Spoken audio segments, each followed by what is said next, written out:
The 1975 sophomore album, I Like It When You Sleep, For You Are So Beautiful Yet So Unaware of It, was released in 2016 to universal acclaim. The band leaned even further into the signature 80s sound they established on their debut album.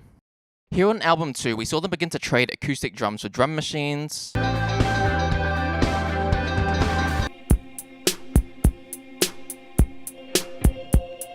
bass guitar for synth bass,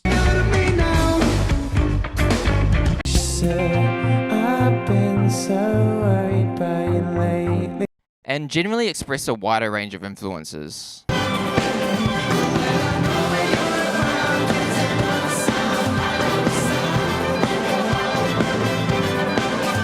They incorporated more elements from diverse genres such as R&B and gospel. Play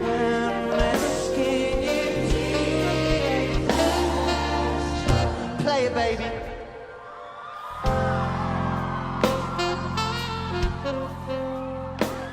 This unique genre fluidity reflects the band's own diverse musical tastes and their desire to create as they consume. We create in the way we consume, you know? The debut album was largely introspective, a coming-of-age diary with conversational stream of consciousness lyrics. On this album, they continue to explore raw personal experiences with songs about breakups, such as A Change of Heart and Somebody Else. There's also songs about mental breakdowns on Lostmyhead and The Ballad of Me and My Brain. However, they also begin to look outward, introducing sharp social commentary on the modern world in songs like Love Me, If I Believe You, and Loving Someone. With the debut album, the band enjoyed the luxury of time to craft and perfect the songs. They wrote music for themselves with no desire or need to please an audience. The origins of many songs date back 3 to 4 years before the album's release in 2013. Songs like Robbers, Sex, The City, and Chocolate are actually from as far back as 2009, 2010. On I Like It When You Sleep, there are 2 songs that date back to 2011, but these are exceptions to the norm. The majority of the album was written amidst a hectic touring schedule on the back lounge of tour buses, and they eventually took time off touring to sit down in the studio, spending 4 months recording in Los Angeles. Recording sessions were fraught and intense. The exhaustion of touring had taken its toll, and there were moments where they struggled with the burden of creating a follow-up album to rival the debut. But they pulled it off, delivering a commercially successful, ambitious maximalist album. In this video, we're going to explore the hidden meaning and references in not only the songs, but also the visual art, the branding, and general marketing.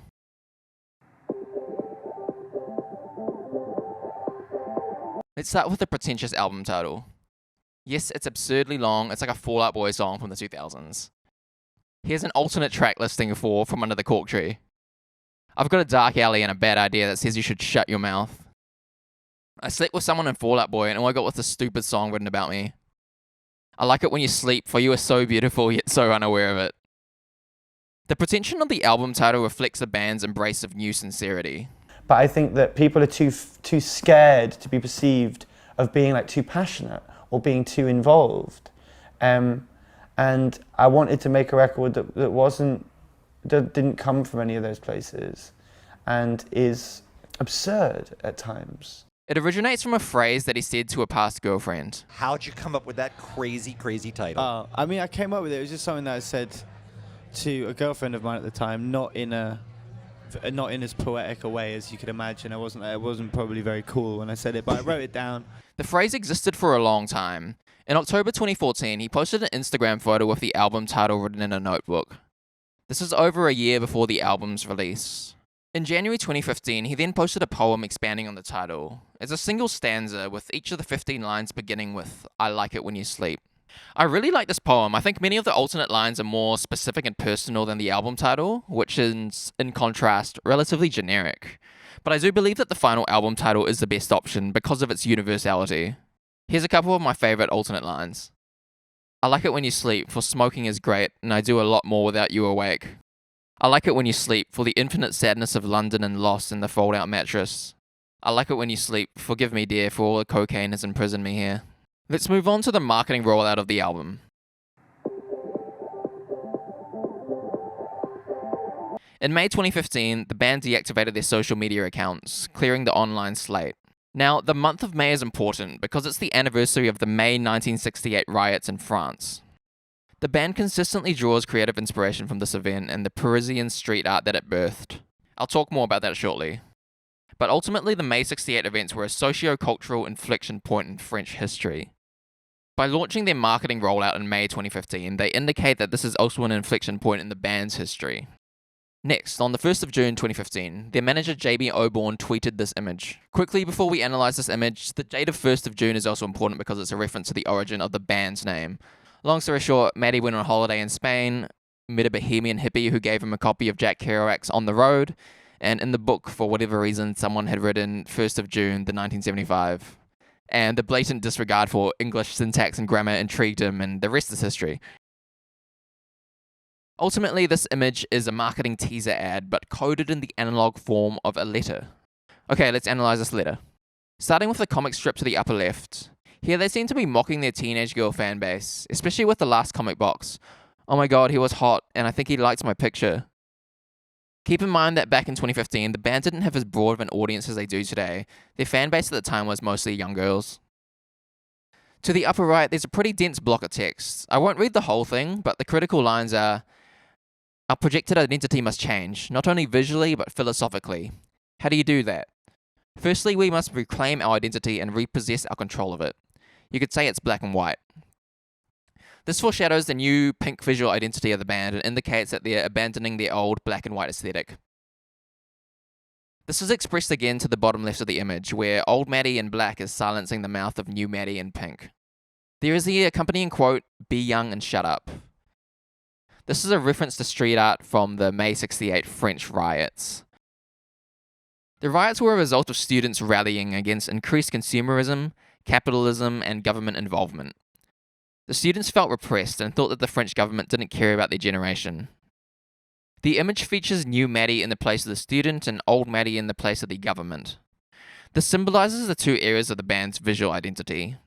The same way that the French students felt repressed by the government, the 1975 felt repressed by their old black and white identity.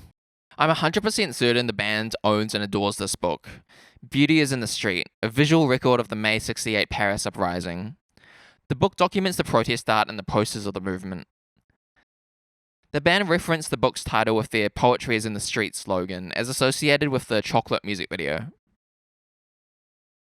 In the bottom right of the image, we see two people reading a newspaper called NME, Nihilistic Music Expression.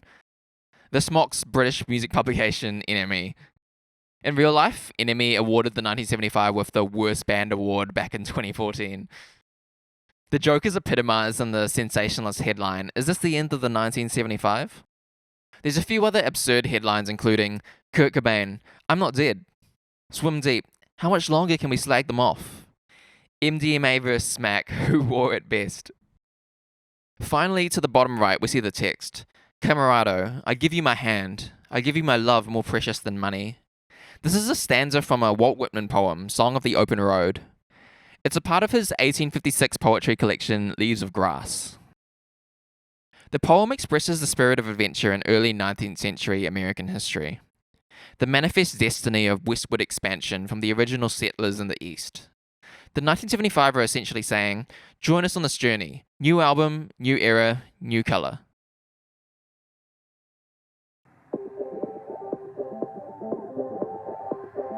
I Like It When You Sleep birthed what is arguably the band's most famous era in terms of visual aesthetic and identity. I Like It When You Sleep just became this kind of like dreamy, pink-hued, kind of filtered reality. It was very of the time, really, because that's when Instagram was very much like that. It was very much like filter your stuff, curate your kind of stuff. The pink palette was propagated across all visual assets, including the album cover art, the neon sign artwork for each song, the music videos, and the production of the live show. Let's take a closer look at each of these. The album cover art is a direct replica of their debut album's neon sign, but this time in pink instead of black and white. Now, if you haven't watched my other video analysing the debut album, I go into more detail there, breaking down the meaning and the significance of the neon sign there. Long story short, it's a reference to the 80s and reflects their 80s sound. In terms of why they chose the colour pink, this was heavily influenced by fans on Tumblr who were making fan edits of their photos. The whole black and white thing, there was so much aesthetic identity with the box and the font and the feeling and the music that the black and white thing kind of felt like it kind of had to change. So then when we went to I Like It When You Sleep, it was because, the reason it was pink was because after we finished touring the first album, I would go on like Tumblr and stuff like that and see what the fans were doing now that they were bored, because they didn't have any new visual information because we weren't in a cycle or whatever. And they'd started colouring everything pink. Seemed to be their colour choice. So we kept the same thing where we had a visual image for every song. This time it was a neon sign in a different place. In another interview with Rock Your Life, they elaborate further and disclose more influences. Originally known for your black and white identity, the 1975 has now got a pink image, still linked to its iconic box. Why did you pick the pink colour? The black and white is such a clean visual aesthetic. It gives you license to just have a style. If you do every music video black and white, every picture black and white, it just becomes a thing. What I knew was that I wanted the next record to be an evolution, but I also wanted it to stay with our identity like the box. So keep the form, change the style, that was my idea. And what is the opposite of black and white? Colors. And what is the most extreme color? A vibrant one? Pink. That's the opposite. But I also studied it a lot. I'm a big fan of James Turrell. Art is to use light. I read a lot and then I went on the internet. I saw all our fans' Tumblrs, all the color schemes that they like, and I saw what was happening in fashion. And this pink was starting to come true. I thought, what if we could make a color scheme that is as concise as black and white? That's perfect. So that's what we did, and I think we'll do it again. In addition to the Tumblr fan art, he mentioned influence from American artist James Turrell. Turrell is known for his art installations which play with light and construct rectangular or circular forms. They often employ gradients of pink or similar pastel color palettes. Turrell's 1969 piece, Raymer Pink White, is very similar to the horizontal rectangles in the band's stage lighting. The stage production from this album cycle used many rectangular forms, also with pink and pastel color palettes.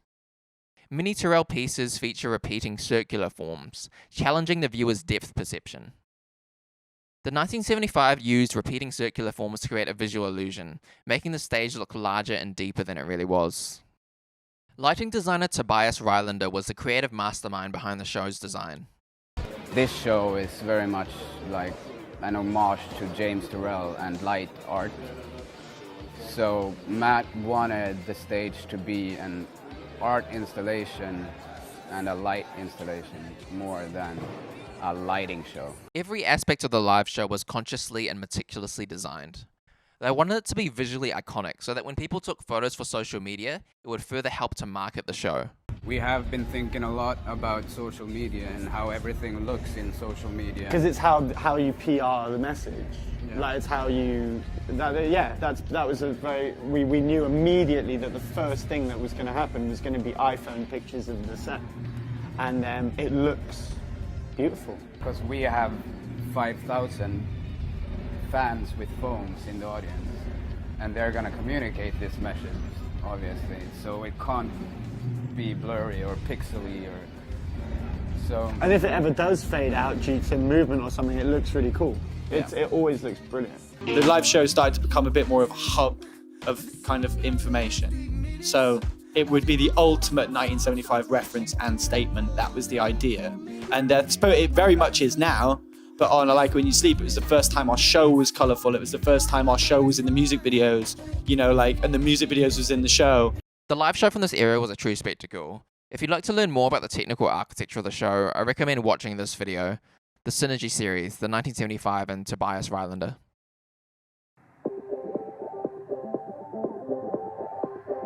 Okay, the last major visual asset we need to talk about is the pink neon signs for each of the songs.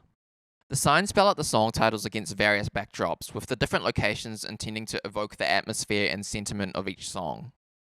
The reason that we made track-specific visuals for I Like It When You Sleep is because it was something that we'd done in the liner notes of the last record. And I've always struggled with the lack of tactility in just building a relationship with a record through reading about all those things and having that booklet or that artwork to look at and go through. Now, it's a big part of my relationship with records. And the first record just basically had loads of photos that George had taken that were relevant to each track. And then this one, we just wanted to make it a bit more conceptual. I sent Sam, my flatmate, I said, let's pick like some cool locations that mean a lot to me and go and shoot them there. So actually, a lot of those locations all have a relevance. These images are by the same creative duo that devised the album cover art.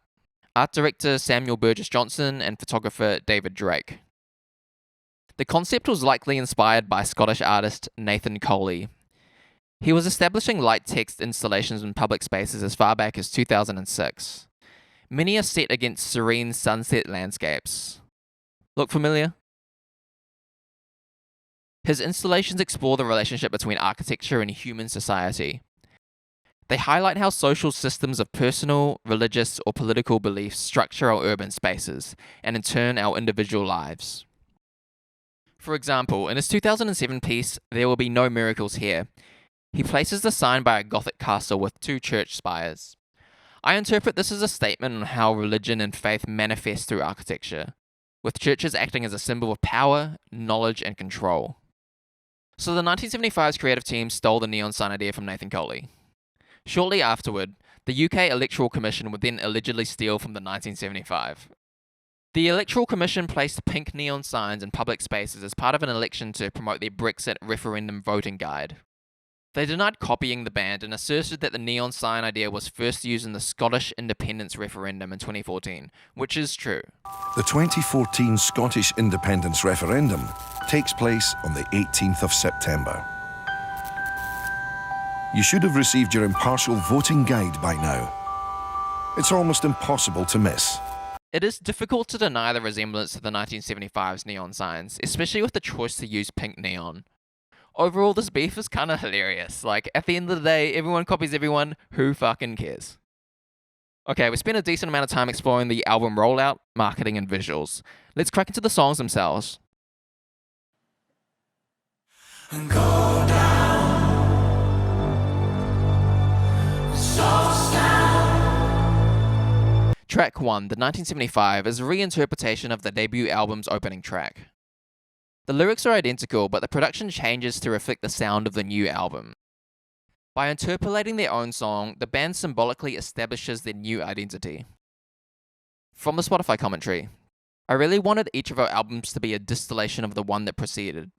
The first track on the album is always our opportunity to express this idea as immediately as possible. On I Like It When You Sleep, we replaced my voice with the layering of other voices. This was the first time we had done this. We recorded the choir voices in the same room that Fleetwood Mac recorded Tango in the Night in LA. The layered vocals form a heavenly gospel choir. Playing with the air, breathing in your hair. It also foreshadows the extensive use of choir vocals throughout this album. Further to this intro track, choir vocals feature on 3 other songs. Let's look at the neon sign photo for the song. The sign is placed in front of some sort of light commercial building. It looks like it might be a school or something. We can see parking lot lines towards the bottom of the photo. It's also set at night time. The majority of the song photos are set at night or sunset, probably for aesthetic reasons. Unfortunately, there's not a lot of distinctive elements in the frame here. I don't think there's any overt meaning to the shot or the setting. It's just a pretty scene.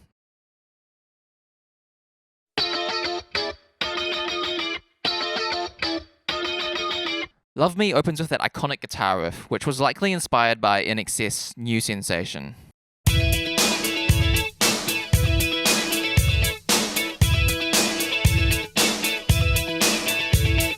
The guitar riff was born out of a soundcheck jam on tour. We had to sound check every day for 2 years, so we would get bored of playing our own songs. Sure. And then that Love Me riff just was something we were jamming. After the intro, the full band comes in and slaps you in the face with a massive groove. This groove is taken from David Bowie's Fame.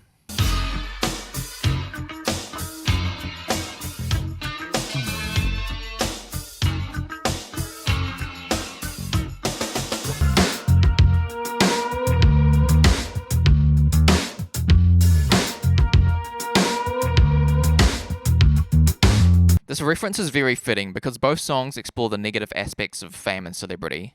Fame by Bowie also came out in the year 1975. The vocal cadence in the chorus is taken from It's Your Thing by the Isley Brothers. It's your thing. Do what you wanna do. And love me. If that's what you wanna do. Let's take a look at this ludicrous music video.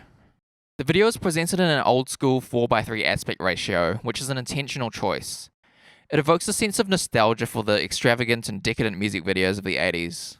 Well, I'm leaving you lying on the bed. This is the only music video in 4:3 aspect ratio. All the other music videos use the modern widescreen 16:9 aspect ratio. This music video is so stupid and so over the top, it actually pains me to watch it. I suspect that's the emotional response they were going for. It's kind of like the Girls music video on steroids. The Girls video was also satire, but Love Me takes it up a notch with overt criticism of celebrity culture. From a Billboard interview. Love Me sounded bombastic and ridiculous and a bit arrogant, and I was like, that's what it needs to be about. The rock star buying into his own self-constructed mythology. We found ourselves, as a band, being immersed in a world we didn't feel part of. So it's just, love me if that's what you want to do. The people who don't know my band don't know my band, but especially our fans, the way that I address them is by giving them the benefit of the doubt and assuming that they're in on the joke. And of course I'm taking the piss out of myself for a certain amount, for allowing myself to get there. I'm not even taking the piss out of anything, I'm just making an observation on the glaringly obvious superficial elements that surround my life and the kind of culture that I feed into. I think the best part of the video is the cardboard cutouts of all the celebrities. From that Billboard interview again. The whole famous friends thing. Is that a world you feel pulled into? Not really. We've not been a big socialite band. Now that we're popular, it's not like all of our friends are all famous people. But I felt everybody that was a peer of mine was mates of everybody else, but I wasn't mates of anybody. I found this weird social hierarchy was constructed based on who you had pictures with. I started to think, how can you all be such good mates? How is Sam Smith everyone's mate? I started to think, that's the aspiration now. Kids want to be in those pictures. It used to be pictures of Bowie talking to Paul Simon at the Grammys. That's what it was reserved for. It's a decline in the standards of what we expect culturally. Because the people who are in that upper echelon aren't there for the same reasons they used to be. At least a lot of the time. Not all the time. But now you can't have an experience unshared. People capture now to experience later. Ultimately, this criticized the phenomenon of Instagram posturing. Taking photos with celebrities, pretending you're friends to build social capital. As per the lyrics. You look famous, let's be friends. Portray we possess something important. The chorus lyric, love me if that's what you want to do, is a self-aware dig at his own cult of celebrity. It's an example of what I like to call a sarcastic chorus. There's quite a few on this album. The neon sign artwork for Love Me is set in a hospital waiting room. I interpret this as a reference to the lyric, a decline in the standards of what we accept.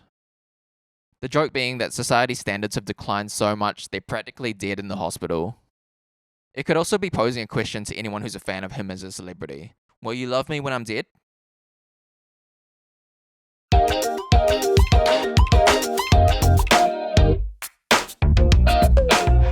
Track 3 is funky as hell. We're definitely in the 80s here. The instrumentation was likely inspired by Scritti Poliiti's Perfect Way.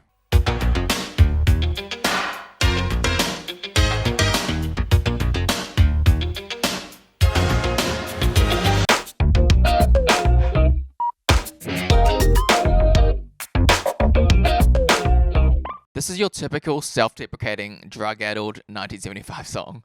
The song title is an expression of self-disgust. Well, it's kind of like, It's like, yeah, it's like, ugh.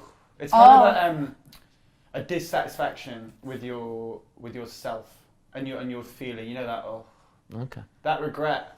The song explores cocaine addiction. In a 2013 interview with The Guardian, he admitted to formerly being an addict when he was younger. I wasn't a heroin addict. I never lost it to heroin, but I was a coke addict big time. I was 18. I dabbled in everything. I wanted to be Jack Kerouac. I thought I was as decadent as all of that. Presumably he got caught up again on tour in 2014 and 2015. As reflected in the chorus lyrics, and you're the only thing that's going on in my mind, taking over my life a second time. From the Spotify commentary, is about cocaine. When people are on cocaine, they don't listen to each other. They are not listening to what the other person is saying. They are simply waiting for the other or others to finish talking so they can say the thing they have been thinking about the whole time. It's about not listening and waiting for the space to speak. The 1975's lyrics are typically conversational in tone, often pulling directly from social interactions. This conversation's not about reciprocation no more, but I'm gonna wait until you finish so I can talk some more about me and my things, my car, my living, and how I'm giving it up again.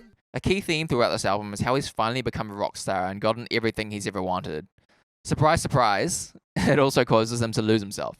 The song is one of many exploring how he falls deeper into toxic habits and drug addiction.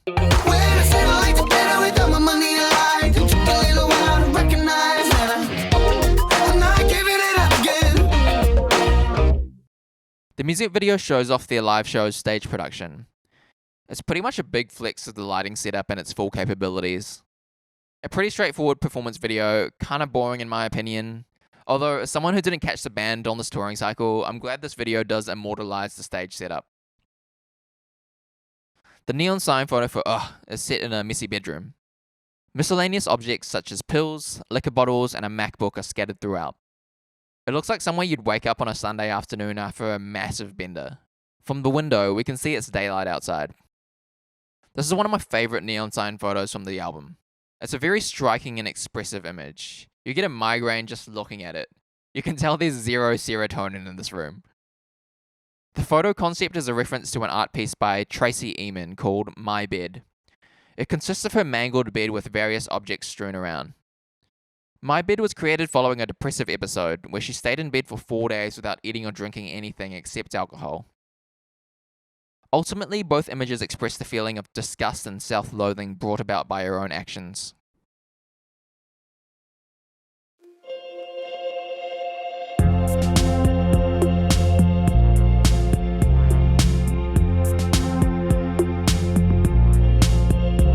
Track 4 is A Change of Heart, a simple, wistful song reflecting on a breakup. There's 2 songs that likely inspired A Change of Heart. The chord progression is probably from Hungry Eyes by Eric Carmen.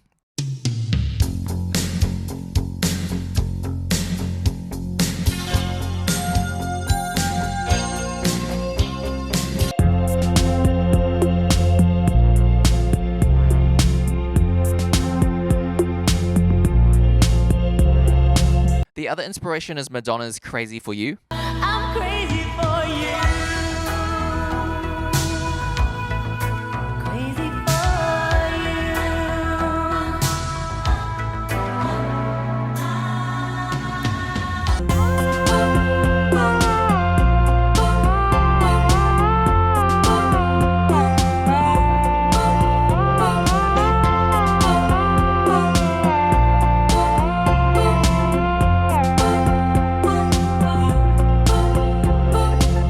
A Change of Heart is another typical 1975 song, a beautiful major key instrumental coupled with a melancholy narrative. The lyrics are packed full of references to songs from their first album. In the chorus of The City, he suggested that a big city offers greater opportunity to meet people and find love. Yeah, you wanna find love and you know where the city is. Yeah, you wanna find love and you know where the city is. But now that he's falling out of love, he's leaving the city. I'll quote on the road like a twat, and wind my way out of the city. He concedes that his old lyrics were wrong. I never found love in the city. I just sat and self-pity and cried in the car. Oh, I just had a change of heart. There's also a reference to the epic love song Robbers. She had a face straight out of a magazine.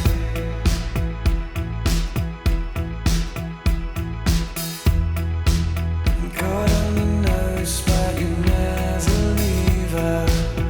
But now that the relationship has soured, he's no longer enamored with her looks. You used to have a face straight out of a magazine. Now you just look like anyone. The lyrics in verse 3 detail a nasty argument between the couple. I love the line, And you were coming across as clever, then you lit the wrong end of your cigarette. we've all done it, but it's even more embarrassing to do it during a spat with your boyfriend. Verse 3 concludes with the lyric, And then you took a picture of your salad and put it on the internet. There seems to be another critique of social media posturing. Despite the relationship deteriorating and the two having this horrific argument, she still goes on Instagram and posts a photo of her life looking perfect. It also highlights how the internet is contributing to the deterioration of human relationships.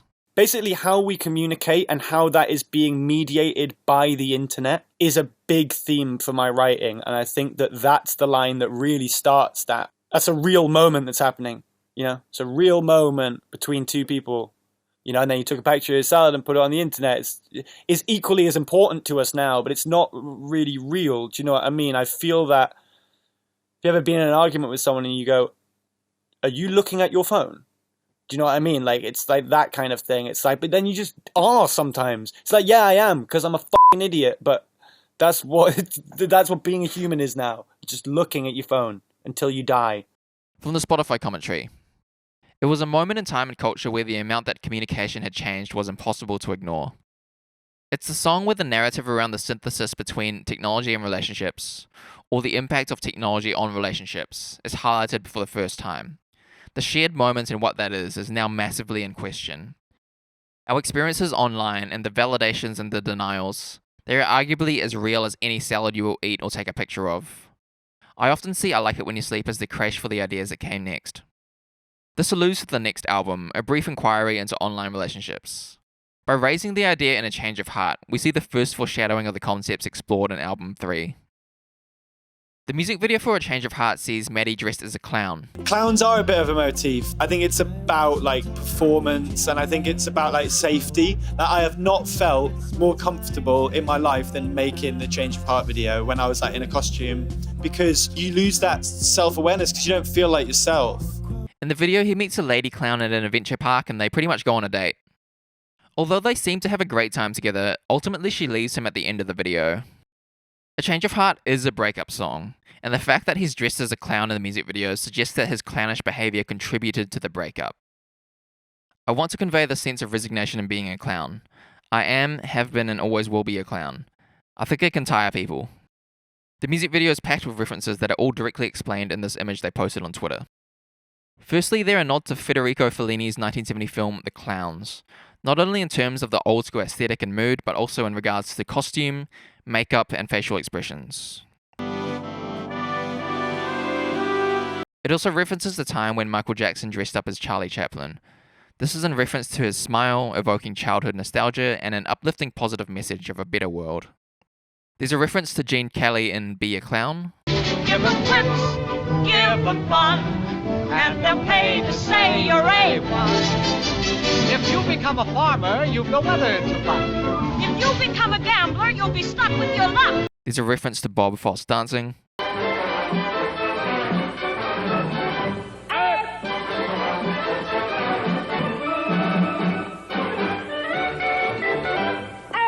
There's a reference to the 1978 film The Wiz and the way their feet shuffle when they walk up the yellow brick road for the first time.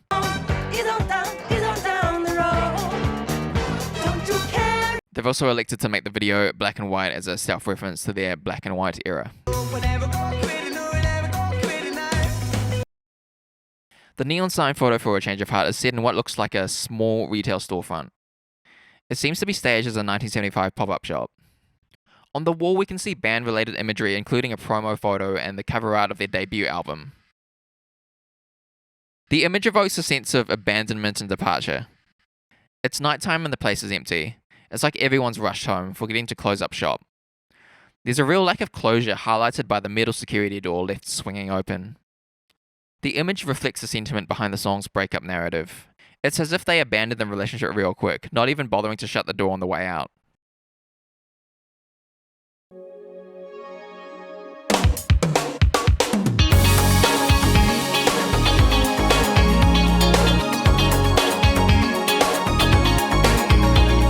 She's American is a syncopated, rhythmic, high-energy song.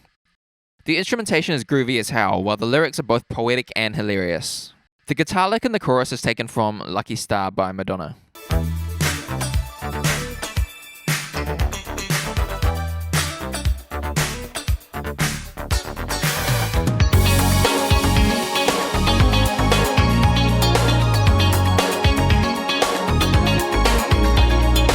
The intro guitar riff is a nod to their own song, Settle Down, from their first album.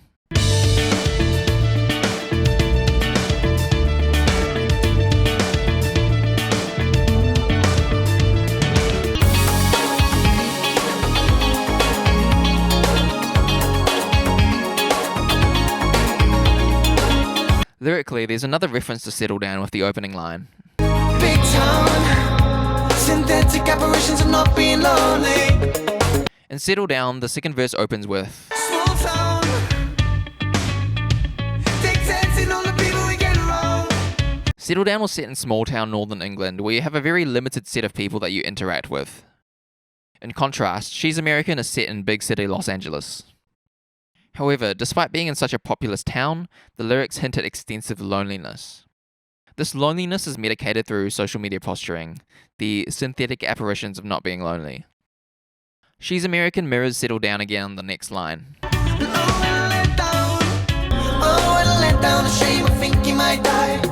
Drug references begin to surface in the pre-chorus. And you know I'm in love with this city, but the green is turning brown, and I just look pathetic now.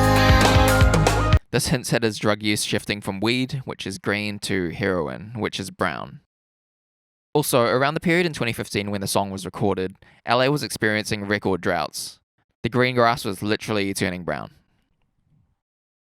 She's American has a killer chorus, easily one of the best. It pokes fun at American culture and issues, taking digs at obesity and the lack of healthcare. She likes it 'cause we just don't eat, and we're so intelligent. She's American. If she says I gotta fix my teeth, then she's so American. She's American. From a Billboard interview. In the song She's American, you have a line about fixing my teeth. Is that something you notice as a big difference between the US and the UK? That song is playful. Not a snarling takedown, but it's about being in an English rock band and the nuances of the courting process between American girls and British boys. Teeth are a big currency in America. There's more social commentary in verse 2. She's inducing sleep to avoid pain. This refers to the popularity of sleeping pills, as well as America's wider problem with opioid use. And I think she's got a gun, divinely decreed and custom made. This is subtle but sharp criticism towards gun culture and the Second Amendment. They shot a music video for She's American, although unfortunately it was never released. Here's one of the preview clips. She likes it 'cause we just don't eat, and we're so intelligent. She's American. If she says I gotta fix my teeth, then she's so American.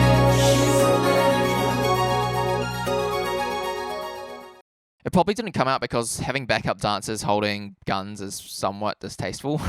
Real shame though, the choreography looked awesome. But hey, at least we have a neon sign. The sign is set in a very American landscape. It kind of looks like the San Fernando Valley in LA, near to where the album was recorded.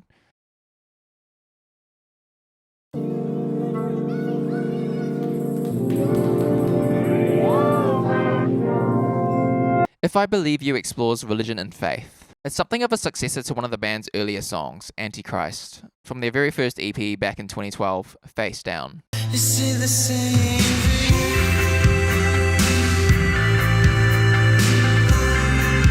But where Antichrist was an adamant atheist anthem, If I Believe You instead takes a more open-minded approach. He actually expresses a desire to believe. Because what it's really about is my envying the faithful, so all it does is kind of questions both sides, and it's a very gospel inspired. The band dives into gospel on this track, which matches the song's narrative because gospel is Christian worship music. It's also ironic, given the band are atheists. I love gospel music. I mean, that's the thing is, it's the one chance that the religious had with me. Do you know what I mean? Like, if you're born, you know, you're a product of where you're born. But if I went to gospel church, like, the feeling that I get when a gospel choir sings is this deep feeling in me. Like, the what do we call it? Like, I don't know, the God frequency. That's what starts resonating, right? I don't know what it is. If I was 5 years old and my dad was like, you know that feeling that you've got, that's God, I would believe it to this day, because it's in you. You feel it, man. Like, you feel something. Don't know what it is. Unfortunately, I don't think it is God, but there's something going on, and I think that the conviction of church music, I mean, praising, doesn't get more sincere than that, does it? Yeah. The instrumentation for the song was inspired by D'Angelo, Send It On. Send It On is another song exploring the idea of faith, but faith in romantic love rather than faith in God.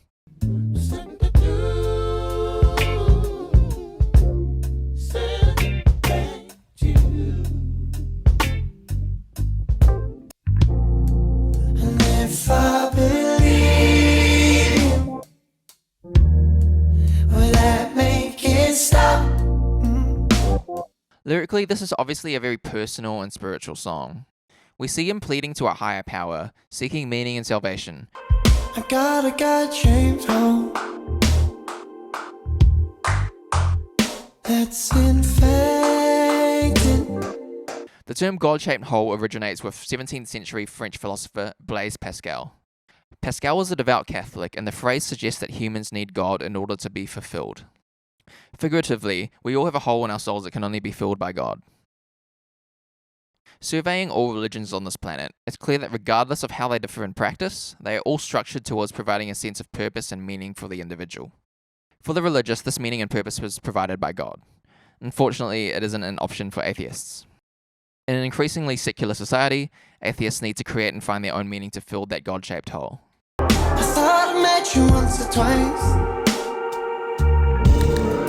but that was just because the times were nice and opening up my mind, showing me consciousness is primary in the universe, and I had a revelation. Despite all his experiences experimenting with drugs, he's never seen God. He asserts his belief in humanity instead. He alludes to evolution and the scientific belief that our consciousness grew out of the abyss. The neon sign is set in a church. I'm unsure which church exactly, but it certainly looks European.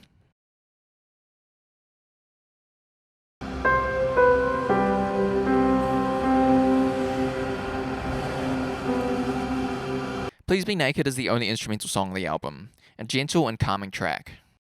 The soul of the song is that piano which loops over and over. This is layered with ambient sounds, including samples of cars and traffic.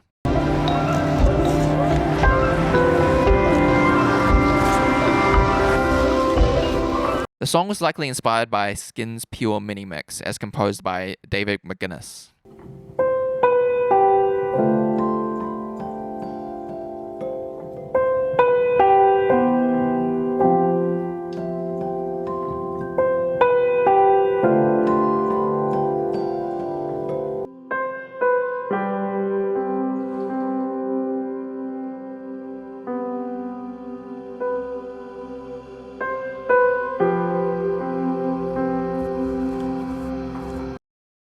The song's neon sign photo, with the silken pink drapes, nods to the sexual innuendo of the song's title. However, this is just a joke because the song title is actually meaningless.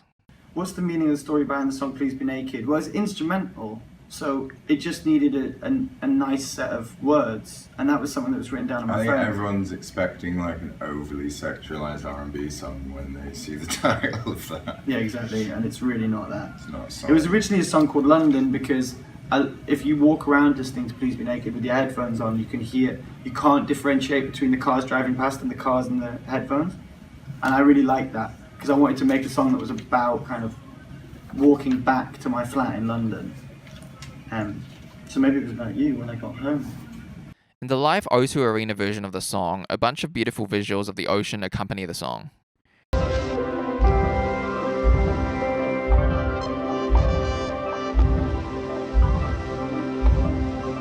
Pretty cool ambient visualizer. It obviously doesn't tie into the song meaning, it's just a vibe.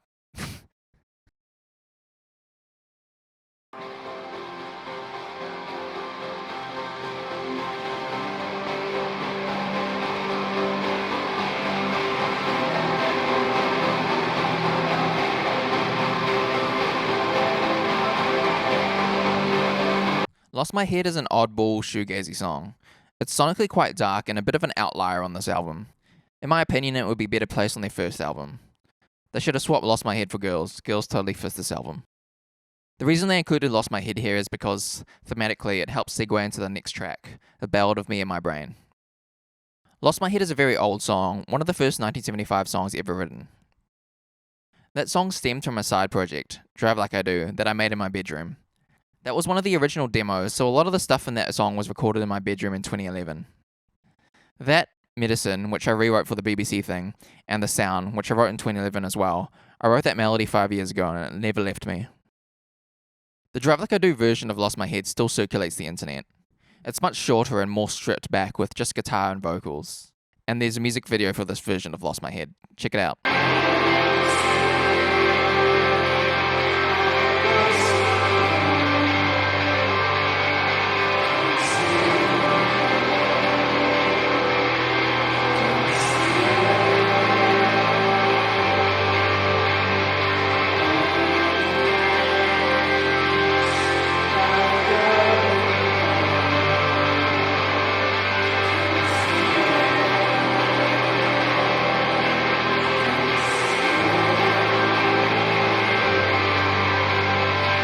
That video was directed by James Booth, the band's videographer from the 2012 era.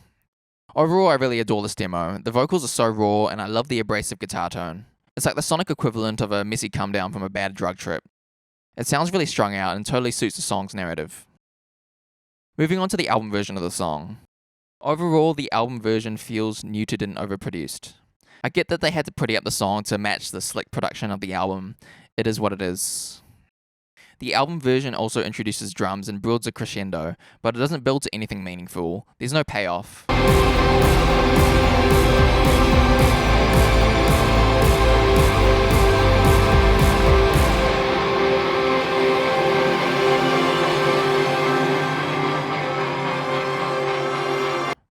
The final song is twice as long, and in my opinion, it overstays its welcome.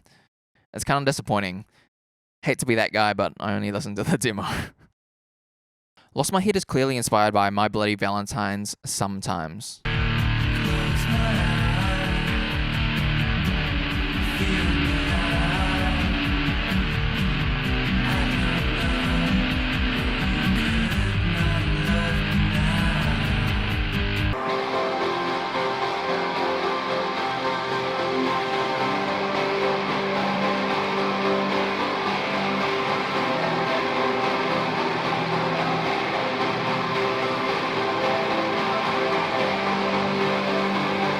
The lyrics in Lost My Head reference another song of theirs, Face Down, from their debut 2012 EP.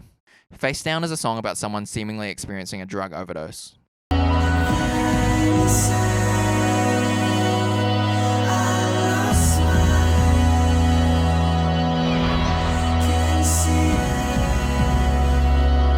The lyrical connection suggests both songs could be about the same person or story.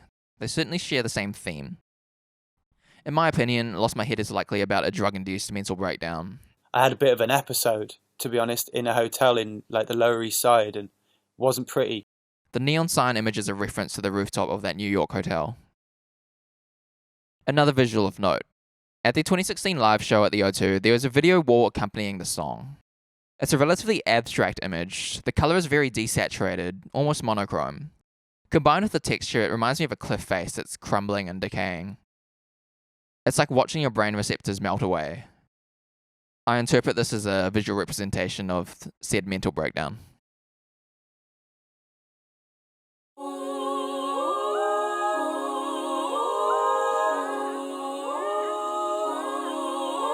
The Ballad of Me and My Brain is a manic, introspective track exploring mental health. The song gives us a glimpse into his mindset and the adverse effects of fame.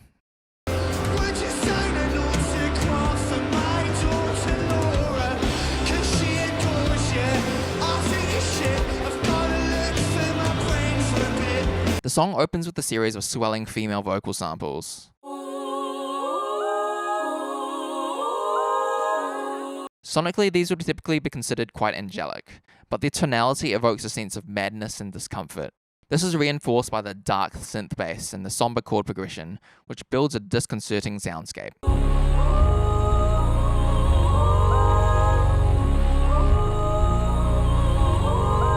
When the lead vocals come in, the way he shrieks the opening line straight up frightens me.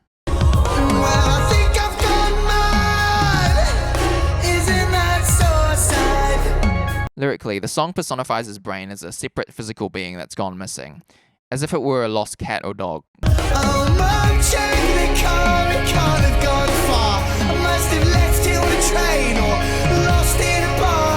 This is a clever storytelling device that is both humorous and playful. a stark contrast to the serious subject matter. It kind of reminds me of BoJack Horseman, a TV show that explores the negative impacts of fame with themes such as drug addiction, suicide, and mental health. The show's dialogue and narrative is dark and depressing, but it's palatable and digestible because it's presented in an animated form with bright colours. It kind of looks like Adventure Time. It's super cute. The visual design alone would make you think it's a G-rated kids TV show. The song was clearly inspired by Daniel Johnson's I Had Lost My Mind, which is also about a mental episode with an identical narrative and storytelling device. Daniel runs around town looking for his lost brain, which is personified as a separate object.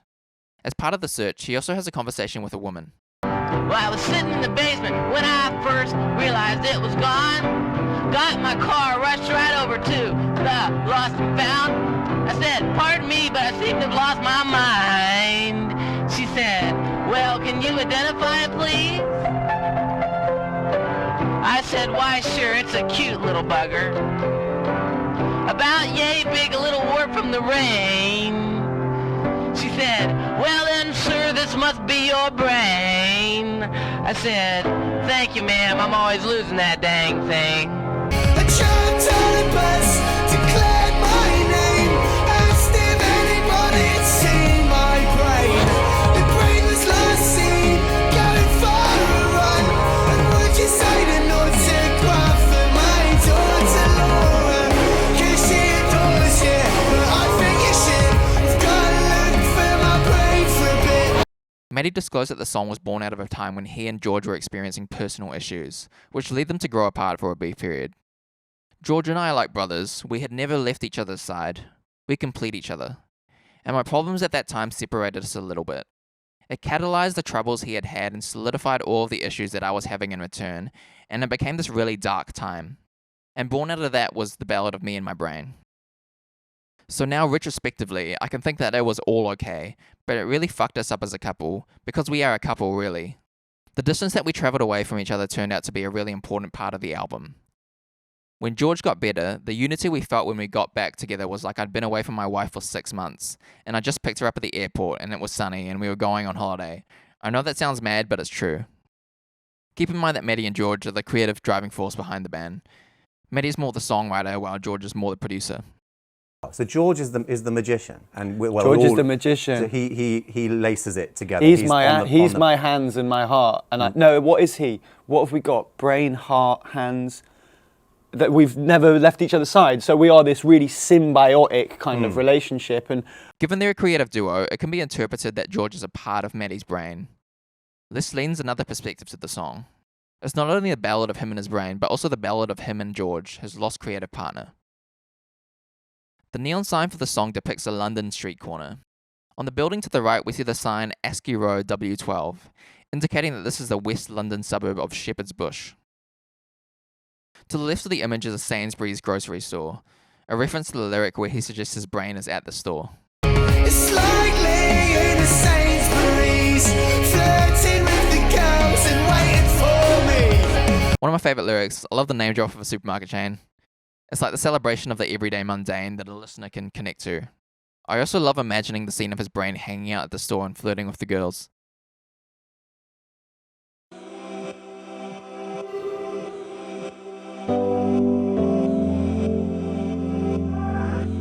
Somebody Else was the last song written for the album.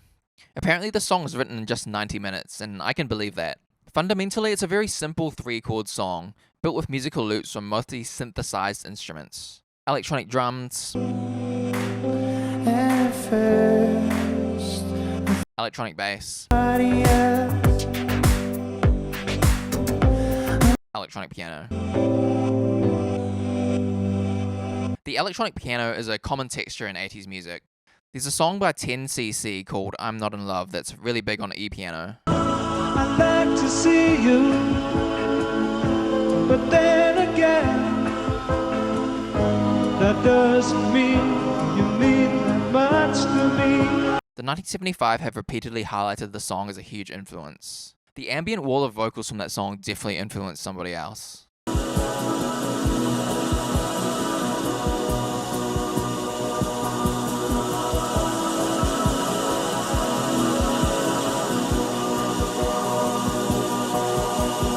Somebody Else uses similar vocal textures, but instead of sustaining the vocal notes, they're chopped into glitchy swells.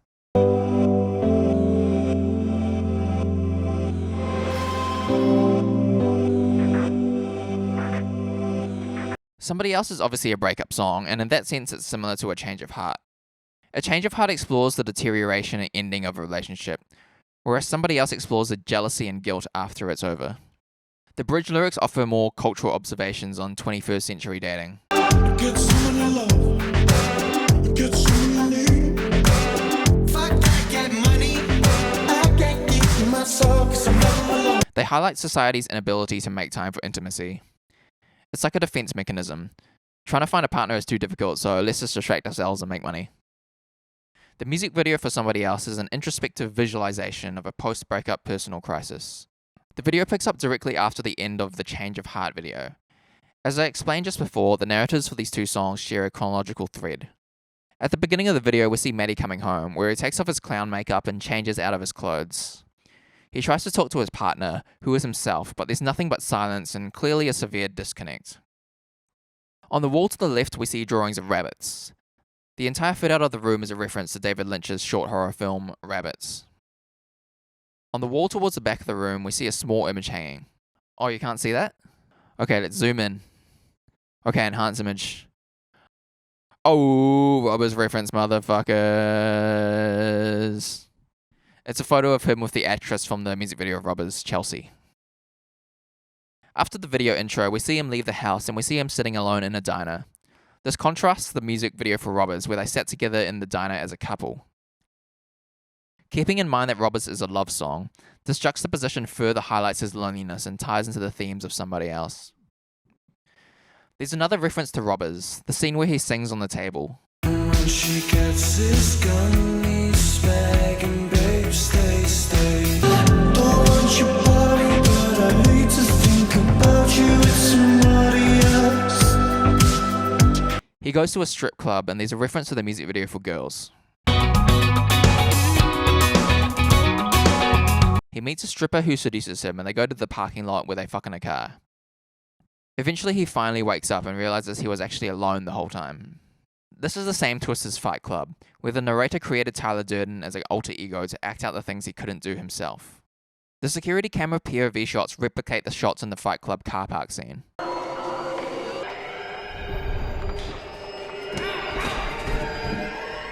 The sex scene may also be a reference to a Fight Club theory, which suggests that Marla Singer doesn't actually exist. She was a figment of his imagination, just like Tyler. So every time Tyler / the narrator was having sex with Marla, he was actually having sex with himself. This is supported by the fact that there's a dildo in her apartment when Tyler first meets and hooks up with her.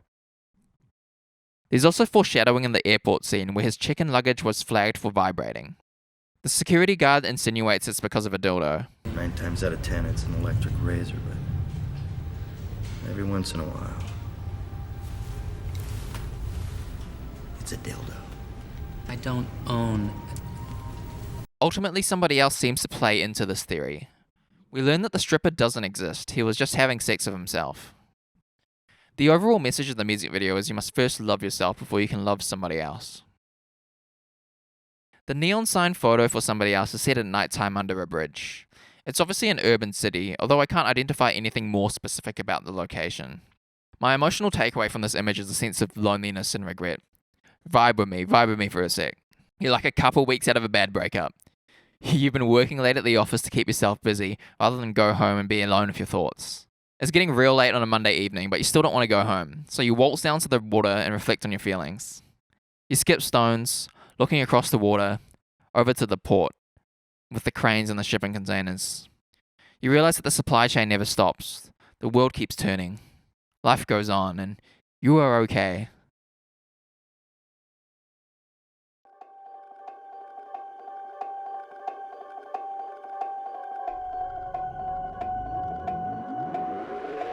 Loving Someone is a weird song. It's highly experimental with rapped verses, a bizarre spoken word bridge, and a glitchy vocoder chorus hook. From the Spotify commentary, Loving Someone was a piece of music we all loved, but didn't really know what to do with. It wasn't a part of the album to start with. It was just a piece of music that George had been working on in his room after a long period of introspection. After talking with George for a couple of hours about vocals, it came together quite easily. It felt like an important addition. Loving Someone is arguably the most lyrically complex song on the album. It's full of critiques on modern culture and societal failings. Verse 1 sets the stage for the song's social commentary, lambasting the news media and the garbage that's broadcast on TV. It criticizes the media for pushing celebrity culture and manipulating young people. The culture industry and the news media maintain a climate of confusion and uncertainty. It's a form of mind control to make people more vulnerable to exploitation and more likely to buy into their messaging. This ties into a lyric from verse 2, even Guy Debord needed spectacles. This is a reference to French philosopher and critical theorist Guy Debord, or Guy Debord. Guy Debord is best known for his 1967 text, The Society of the Spectacle, which was a critique on mass media. The spectacle is a phenomenon where directly lived experience recedes into representation. Human relations are mediated by a series of falsely represented images. In the 60s, this was starting to be achieved through the television set. This is obviously far more rampant today in the 21st century with smartphones and social media. Like Debord, the 1975 are deeply critical of the media spectacle. The song attacks culture, but it also offers something of a solution.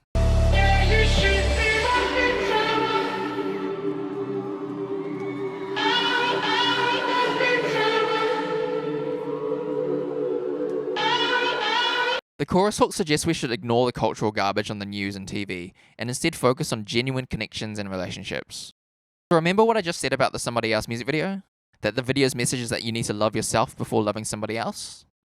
Considering that perspective here, the chorus could also be interpreted as a message of self-love. You should be loving someone, i.e. yourself. The bridge of the song features a lengthy spoken word section. It's from a poem that Maddie posted to his Instagram in December 2014. I am forever alongside boys in jumpers on bikes from schools, and cars with autumn leaves fallen sparse across the mid-afternoon. These opening lines evoke imagery of classic British scenery. It establishes a pensive mood to reflect on childhood, coming of age, and the subsequent cultural conditioning. She blazed about how cultural language is an operating system, a simple interface rendered feeble and listless when tested with divinity or a true understanding of the human condition. In human development, visual language precedes spoken language. Children look and recognize things visually before they learn to speak. We are highly visual animals, and the things we see establish our understanding of the world, which ties into the themes of the song. Loving Someone criticizes the things we see in contemporary culture, suggesting that mainstream culture is shallow and vapid.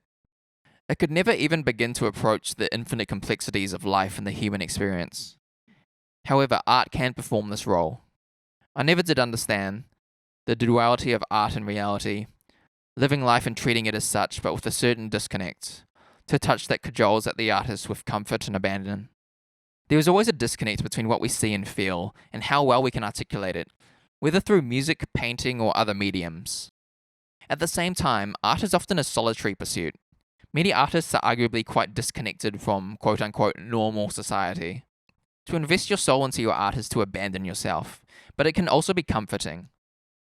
And between the spires and the rolling roofs of the white city, that orange English light casts only one singular shadow, for you are not beside but within me. In these final lines, he's watching the sunset over West London. White City is a district of London. He's reconnecting with himself in some way. Considering the context of the previous lines, perhaps he's going through some sort of creative challenge. Or, considering the context of the whole song, perhaps culture and media have caused him to disassociate from himself. Keep in mind he's a famous musician and a celebrity. The neon sign photo for Loving Someone is set in a car park of a commercial building. I think it might be a hospital again. If it is a hospital, I interpret this as a memento mori, a reminder of the inevitability of death. The takeaway being that you should be loving someone before you die, or before they die. The song as a whole is a call to action, encouraging us to question our culturally conditioned beliefs and truly live our lives.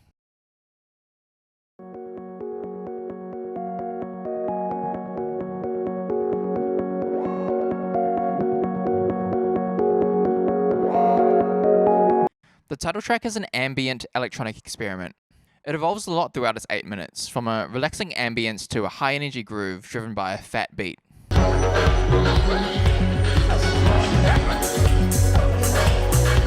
Lyrically, there are only 2 lines in the entire song.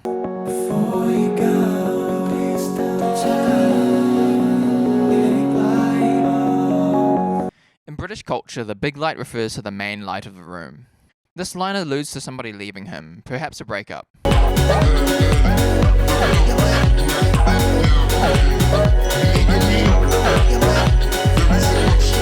This lyric seems to chastise the lack of commitment and monogamy in modern society. This ties into the underlying themes in the previous 2 songs, somebody else and loving someone. The neon sign photo is set in a pink room, a storage room for all the neon signs of the album. It's like a big group picture. The I Like It When You Sleep one is actually a real photo. We had to use this kind of like white space to store all of our neons because we didn't have a storage room, so we had to use almost like a photography studio space to store everything. So we set up that one in front of it and thought, well, that's perfect for it.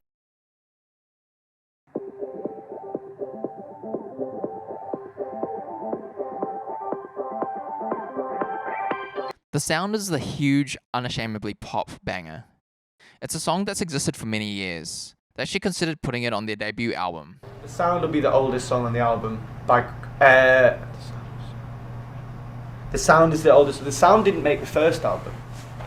So I had the bridge and the chorus for The Sound. And like I spoke about the fear, you know, because it's like almost like a boy band song.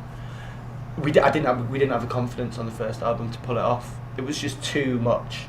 So we left it, and it kind of, and this album really gave it its context, you know, because it was surrounded by like Lostmyhead and all these kind of moments that made it even weirder, made it even stand out even more, which for me obviously found quite exciting. It definitely wouldn't have fit the vibe of the first record. It definitely feels at home on this album. Specifically, The Sound dates back to 2011. I wrote that chorus 4 years ago, and we wrote the verses 3 or 4 months ago. Yeah. Now that's not to say that it's like an old song, but I mean that melody has been knocking around for like 4 years, so I think that it kind of, because it's stuck in my head so long, we had to get it out there. What I've done a lot of the times is written a new song, and then taken lyrics from an old song that we hadn't quite finished and reappropriated. In 2012, we saw them interpolate the chorus in the song Intro Set 3.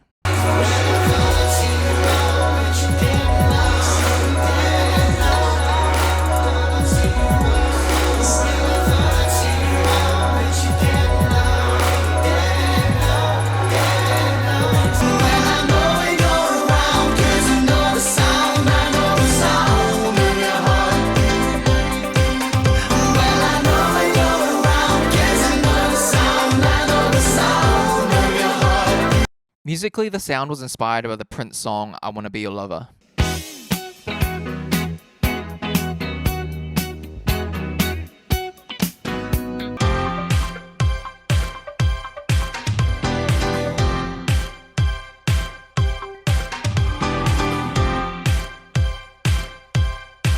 The song's upbeat danceability is juxtaposed with cynical lyrics about a fling.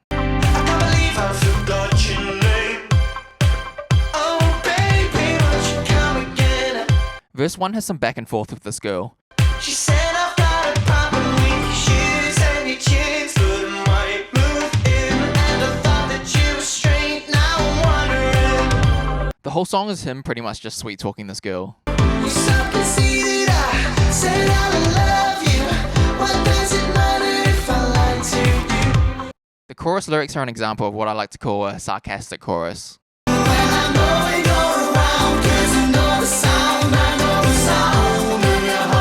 Obviously, you can't identify an individual person's heartbeat. It's pretty much a joke.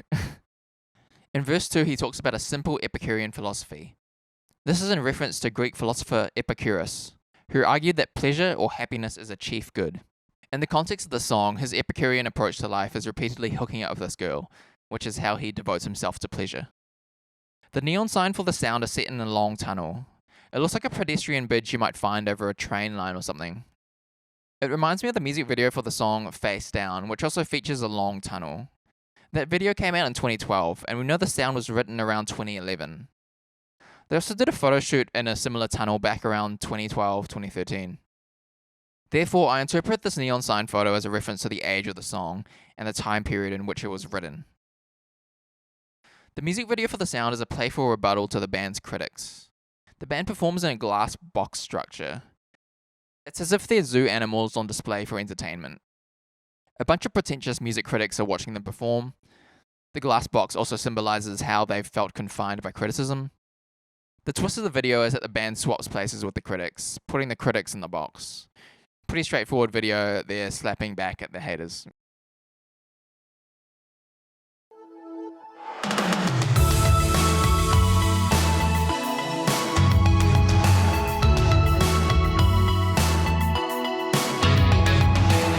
Track 14 is This Must Be My Dream, a dreamy 80s jam.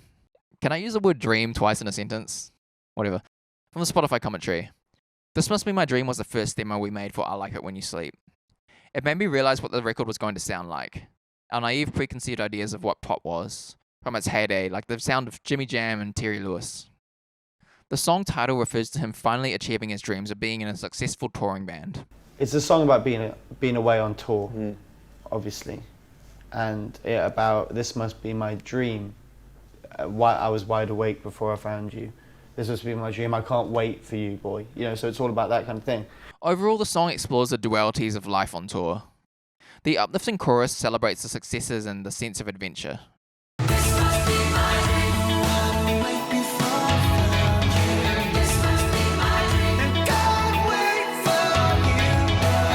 This is juxtaposed by the verses, which touch on the negative drawbacks of tour life.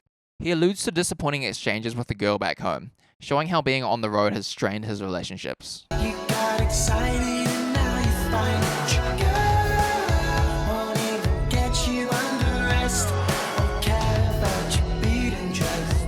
He admits it's hard to date him when he's always physically absent. I'll personify that lack of freedom in your life, and I'm sure she'll be gone in a second. And it's about personifying the fact that even though I'm not there, you don't have the freedom to go and do your thing because I'm holding you back, even though I'm not there. This Must Be My Dream has one of my favorite neon sign photos.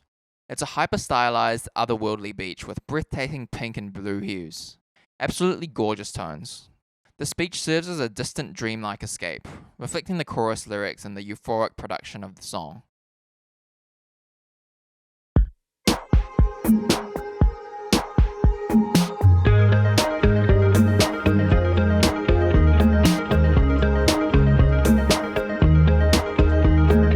Paris is a clever, groovy slow jam, one of my favourite songs and one of the band's as well.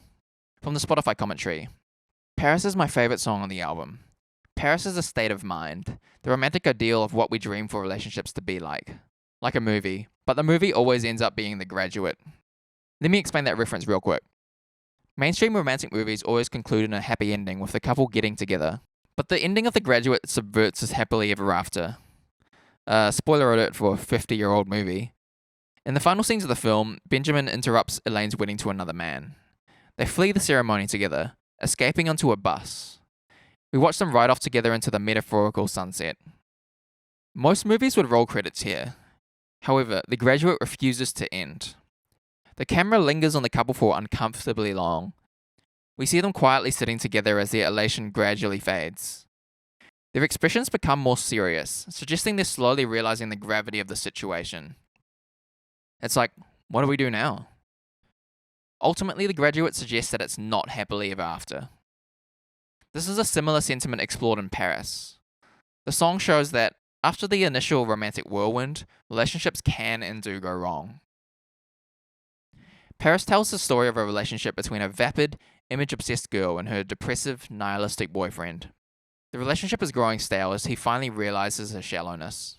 At the same time, she's coming to recognize his extensive mental health and drug issues. The band are at their lyrical best here. From a storytelling perspective, it's definitely my favorite song of theirs. The chorus hook, "How I'd Love to Go to Paris Again," is more than just literal. Paris is known as a city of love, but this line isn't just a desire to visit the French city.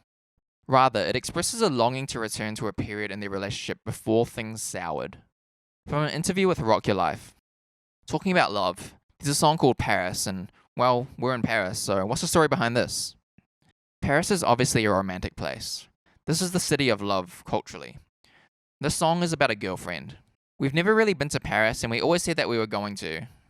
and this trip to Paris that never happened stood for the salvation of our relationship. The lyrics, "How I'd love to go to Paris again," is how I love to go back to that place where we were. Paris represents the place where it feels good, and unfortunately, we've never got there. There is an unreleased song called Plastic Boyfriend, which is something of a precursor to Paris. Paris came from a song that we had called Plastic Boyfriend that didn't make it onto the first record. And the band tweeted a few lyrics from Plastic Boyfriend way back in October 2012. "My camera loves you. You're its girl most in demand. You be my lipstick outline. I'll be your plastic boyfriend." I really like these lyrics. Gives me a very hyper-stylized, glamorous vibe. They sound like lines you'd shout at a model during a photo shoot or something. They also lend additional perspective to the story told in Paris. I find a double meaning in the term plastic boyfriend. In one sense, it objectifies him, indicating that she considers him a fashion accessory and there isn't depth to the relationship. In another sense, it also alludes to the fragility of his mental and physical health. Let's look at the musical inspiration behind the song.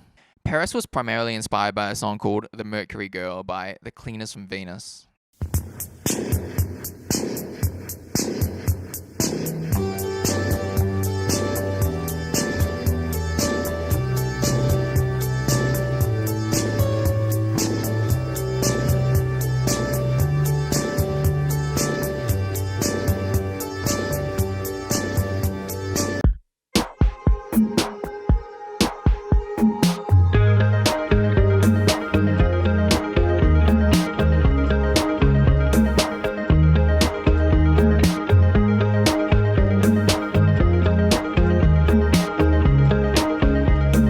Lyrically, Mercury Girl is also about an unpredictable girl who the narrator is involved with, and she's probably about to leave him as well.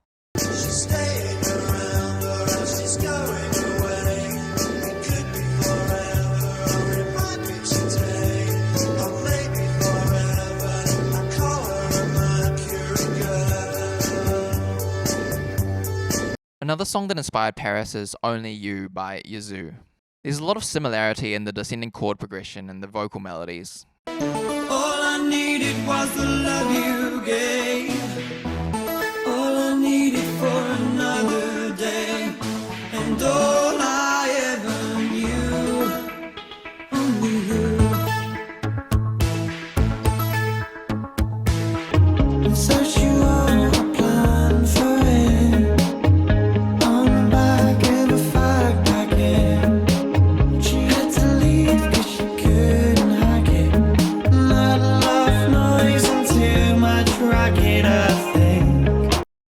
Finally, the palm muted guitar is very reminiscent of Every Breath You Take by The Police.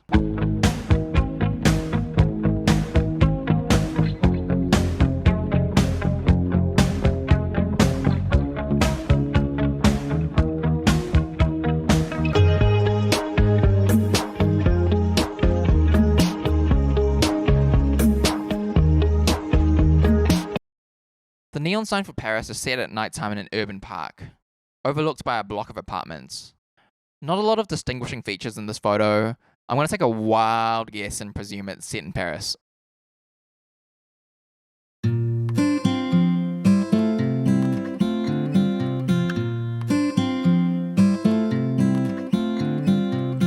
Nana is the penultimate acoustic track on the album. It details his grief and struggle after the death of his grandmother. There's also a return to the questioning of religion, similar to what we explored in If I Believe You. I know that God doesn't exist, and all the beloved surrounding it, but I like to think you hear me sometimes.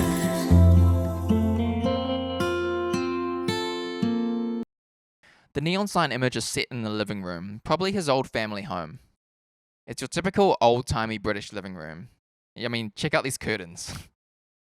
There's even biscuits and a cup of tea. Above the fireplace, there's a painting of a couple, presumably his grandparents. From a production perspective, Nana is a stripped-back acoustic singer-songwriter type song. With the 1975, in these acoustic situations, there's usually an accompanying electric guitar with heavy effects to build ambience.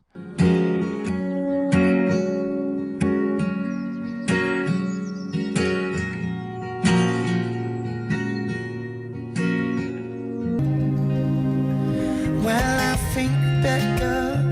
The serious you better go. Say that fence and you know. On this song, there's a distinct, constantly evolving electric guitar part. It's made up of lots of different sounding guitars playing the same thing and then cutting between them.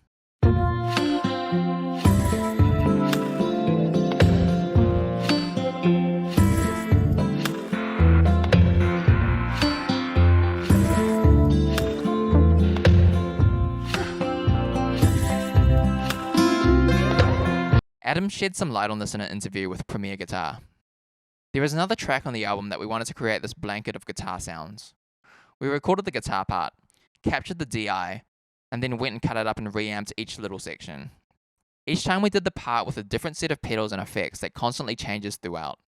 You get this guitar part where from beat to beat, or even from 8th note to 8th note, it changes from a distorted guitar to a clean chorus guitar to a really extreme tremolo sound. That was in a song called Nana. When you first listen to it, you don't imagine the actual process that happens to create that. It's just sort of this constantly evolving guitar sound on a single part.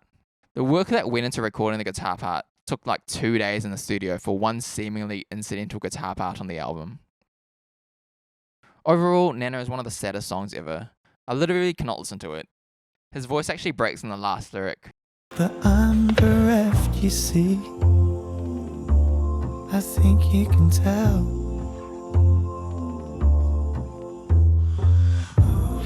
Haven't been doing too well. Given he was so emotionally charged, album producer Mike Crossie then suggested he record a take of the next and final song, She Lays Down, which actually became the final version.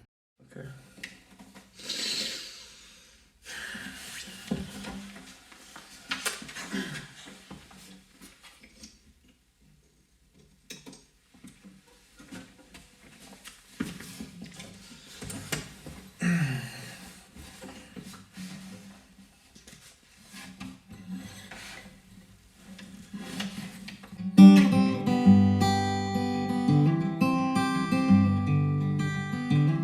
The album closes with She Lays Down, another stripped acoustic song.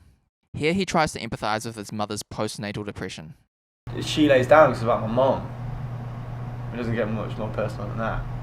I'm sure my mum won't mind me saying this, but she told me a story when I was about 17 that she was so gripped with postnatal depression that she remembers coming into my room when I was like a couple of months old and lying on the floor and actively trying to love me. How fucking brutal is that? That is brutal, especially considering like how close me and my mum are, because we're like insanely close. But like that resonated with me so much. I think that, you know, writing music for me is such a catharsis and such a personal thing that I think that had to come out. Musically, She Lays Down was inspired by Waylon Baxter's song Olivia.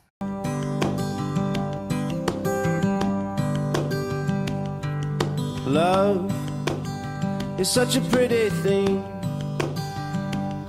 oh, but lately it's been hard to find.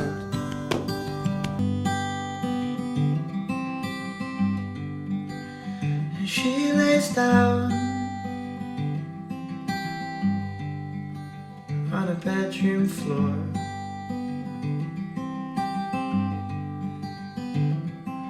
The chemicals that make her laugh don't seem to be working anymore. That song in turn was inspired by All the Best by John Prine.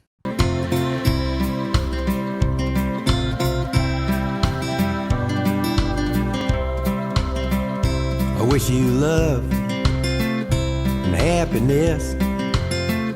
I guess I wish you all the best. For I can taste it when the wind blows in, and I can see it hiding on the mountainside. See, everyone's just copying everyone. Who cares? The neon sign photo for She Lays Down is set in an arid desert landscape. It looks very American, but I can't tell anything more specific. Obviously, this doesn't tie into the meaning or the narrative of the song. It's just a cool scene. What's up? I realized I forgot to film an ending to the video. I'm a real professional, so here I am using a FaceTime camera. Just want to say thanks to all 3 people who watched to the end. And yeah, signing out.